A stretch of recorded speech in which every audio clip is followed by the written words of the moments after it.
Hi, I'm Dr. Peter Borton with the Dragontree, and today I'm going to talk to you about the water element as it's understood in Chinese philosophy. And the water element has a bunch of lessons to teach us. One of which is that it's a sort of metaphor for resources and how we relate to them. Water is a basic prerequisite for starting a town somewhere. There needs to be water. Such a basic resource, and when we look out into space, we're excited when we see water on planets because it means that there could be life. So our relationship to our resources is especially highlighted in the winter, and that's the season of the water element, because if you look out at the outside world, there aren't a lot of resources available in the winter, especially if you live in a place that's covered with snow.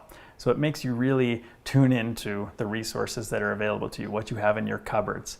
And there are two kinds of resources that are mainly discussed in Chinese medicine, what's called your acquired essence, what you replenish every day through high quality sleep, eating good food, having loving interactions, anything else that nourishes you, and you can learn to just live off of that. And then there's what's called your inherited essence, which is kind of your deep reserve energy, and you don't want to tap into that unless absolutely necessary.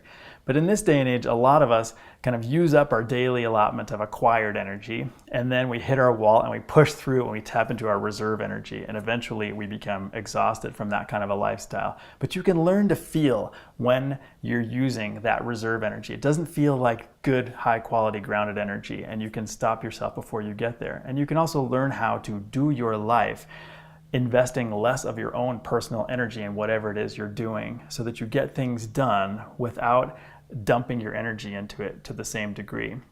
Now, the emotion of the water element is fear, and fear often kind of obscures our sense of what kinds of resources are available to us. We get freaked out and our animal brain kind of takes over. We go into survival mode, and we very often either freeze up and we're like, no, I don't want to use any of my resources because I don't want to die. Or we're like, I'm going to throw all my resources at this situation because that's the only way I'm going to overpower it and make it through. And neither is a really healthy way to relate to life. So when fear comes up, see if you can just recognize it's just a feeling. It doesn't get to control you. You decide how you're going to respond to it. And over time, as you learn to build self-trust, that can help sort of temper the ability of fear to run you. And you'll be less of an animal and more of an evolved human. And finally, the season of the water element is winter. And one of the great lessons of winter is that it's a time of stillness. And we all need stillness in everyday life. And not just physical stillness. We do plenty of that. I'm really talking about turning off your mind for a little bit every day. It will have profound effects on your life if you make a regular practice of quieting your mind. Be well.